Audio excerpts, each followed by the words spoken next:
All right, let's solve this equation, and I want to point out that this is a quadruple angle. Yeah. Now, let's think about what that means. Do you remember graphing trig functions? What would this 4 affect? What would the number in front of that sign affect? The stretch or shrink? The period. It affects the period. So your period is really what? It's really 2 pi over B. 4, which is b is 4, right? Mm-hmm. So it's really pi over 2. What does that mean? Well, that means that if I look at my unit circle usually it goes like this. My graph usually goes, here's 2 pi. Here's my sine graph. It usually goes, let's call this 1 and that -1 down there. It usually goes peak there, midpoint there, valley here, and there, right? That's your normal graph, goes like this, right? Well, now that's my period of 2 pi. Well, now my period is really pi over 2, which means my graph, this is pi over 2 right here, my graph is going to take that entire path in only pi over 2. So it's going to go like this.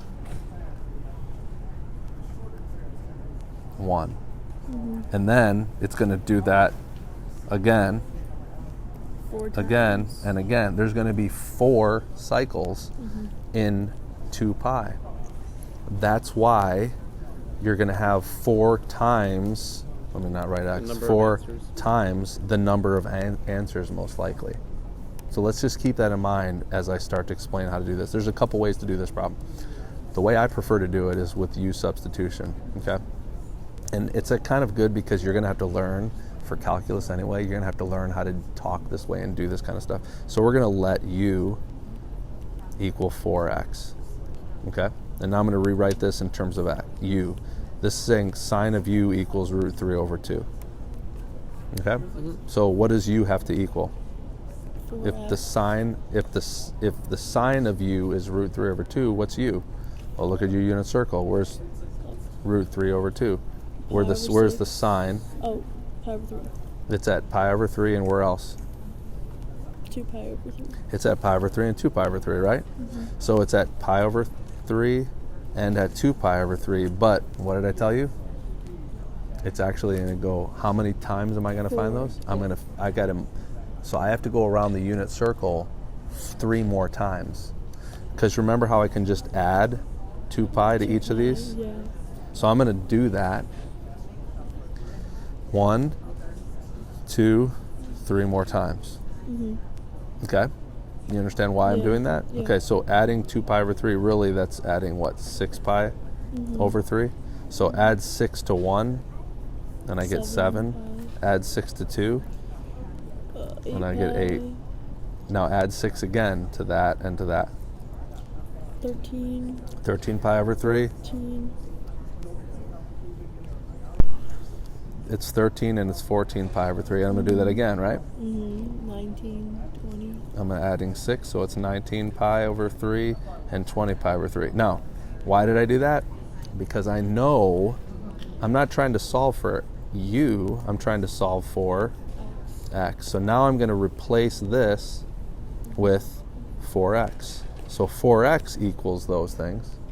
And so what does x equal? If 4x equals those, what do I do to the denominator of all those things? Divide by 4. The denominator I multiply by 4.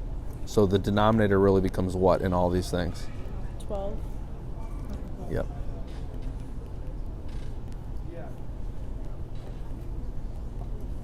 And then what's the denominator is 12 all the restriction.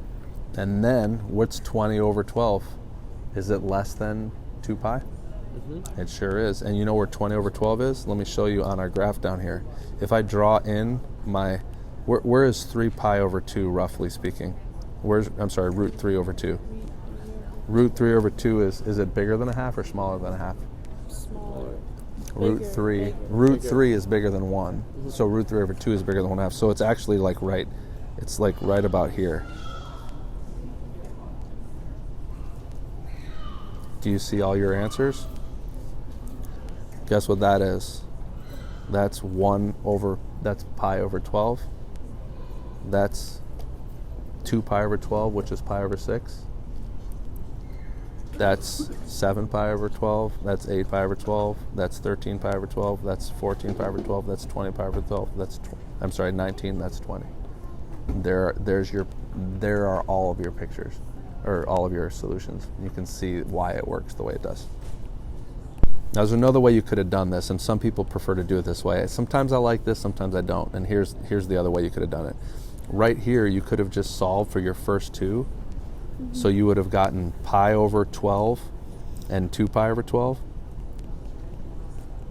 And then you could have added your period. What's the period of this function? 4 or 2 or pi over It's 20, pi over 2, which is 6 pi over 12. Yeah. You could have just added Added. that to each one of these until you got over the 2 pi limit. You could have done that. Some people prefer to do it that way. I actually don't mind doing it that way. It's not that big of a deal, but sometimes it actually works better to do it the way I showed you up here. Sometimes it works just as easy to do it like that. So you could have gone, oh, here's 1 pi over 12 and 2 pi over 12, so add pi over 2 to all of those, which is 6 pi over 12. So we have 7 pi over 12, 8 pi over 12, add another 6, 13 pi over 12, add another 6. Notice I'm purposefully not reducing until the very end, right, just to make it easier. Add another 6, it's 14 pi over 12. Add another 6 to each of those, you get 19 pi over 12. Add another 6, you get 20 pi over 12. And then reduce the ones that can be reduced, which are every other one, basically. Divide them by 2. Yeah. Either way is fine.